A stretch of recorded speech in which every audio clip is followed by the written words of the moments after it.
केवळ अचूक आणि वेगवान नव्हे तर आपण पाहत आहात निपक्ष निर्भीड रोखोक चौफेर महाराष्ट्र न्यूज। अंबड तालुक्यातील बळेगाव व इतर घाटांवर महसूल व पोलीस प्रशासनाने धाडसत्र राबवून रेती तस्करांचा पर्दाफाश केला। मात्र त्यानंतरही अनेक घाटांवर महसूल आणि पर्यावरणाचे नियम पायंदळी तोडवून रेतीचा उपसा आणि वाहतूक केली जात आहे।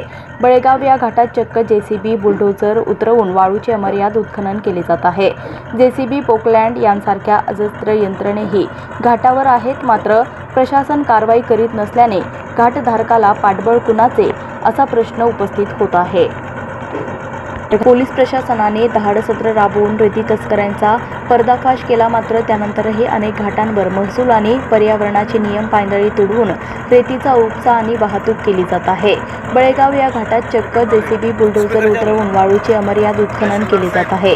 जेसीबी पोकलँड यांसारख्या दुसरं यंत्रही घाटावर आहेत, मात्र प्रशासन कारवाई करीत नसल्याने घाटधारकाला पाठबळ कुणाचे असा प्रश्न उपस्थित होत आहे। पर्यावरणाच्या कारणातून अनेक वर्षांपर्यंत रेती घाटांचे लिलाव झाले नव्हते, मात्र शहागडसह परिसरात रेतीची तस्करी जोमात सुरू होते।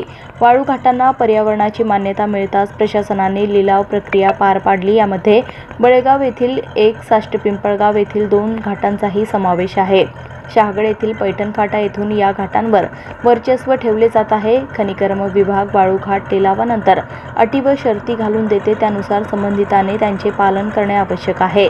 नियमांचे पालन होत आहे किंवा नाही याची खबरदारी संबंधित महसूल यंत्रणेची आहे, परंतु बळेगाव येथील घाटावर मनमानी पद्धतीने वाळूचे उत्खनन केले जात आहे। या दरम्यान सर्वे नंबरची हद्दही ओलांडण्यात आल्याची माहिती आहे। घाटात चक्क जेसीबी बुलडोझर उतरवल्याने नदीपात्राचे अस्तित्व धोक्यात आले आहे। एक मोठी चाळण थेट वाहनांवर लावून रेती भरली जात आहे, तसेच उत्खनन केले जात आहे। रेती स्टॉक मारण्यासाठी जेसीबी सारखी अजस्त्र यंत्रेही घाटावर तैनात केली आहे। दररोज घाटातून अंबड, जालना, संभाजीनगर, बीड, विविध जिल्ह्यात, तालुक्यात तब्बल 40 ते 50 ट्रक टिप्पर धावत आहेत। हा संपूर्ण प्रकार नियमांना पायंदळी तुडविणारा असतानाही अजूनपर्यंत यंत्रणेने कारवाई केली नाही, त्यामुळे महसूलची पथके गेली कुठे असा प्रश्न निर्माण झाला आहे। रेती घाटावर उत्खनन, वाहतूक, हद्द या नियमांसोबतच दरही निश्चित करून देण्यात आले आहे। रेती 600 रुपये ब्रांचप्रमाणे विक्री होणे गरजेचे आहे, मात्र 4000 रुपये प्रति ब्रांचप्रमाणे रेतीची खुलेआम विक्री सुरू आहे। त्यामुळे एकाच वेळी शासन आणि नागरिकांची फसवणूक होत आहे। घरकुल लाभार्थ्यांना प्राधान्याच्या सूचना आहे, मात्र बहुतांश घाटांवर हा नियमच पाळला जात नसल्याची ओरड आहे।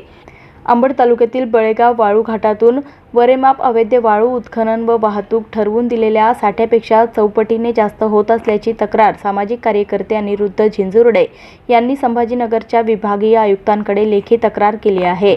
त्यामुळे बळेगाव वाळू घाटात चालणाऱ्या अवैध उत्खननावर महसूल प्रशासन काय कारवाई करते, वाहतुकीवर पोलीस प्रशासन काय कारवाई करणार याकडे नागरिकांच्या नजरा लागल्या आहेत। ब्युरो रिपोर्ट, चौफेर महाराष्ट्र। ग्रामीण भागातील ग्राउंड रिपोर्ट, महाराष्ट्रातील चालू घडामोडींची अचूक माहितीसाठी चौफेर महाराष्ट्र न्यूज चॅनलला सबस्क्राईब करा आणि शेअर करा।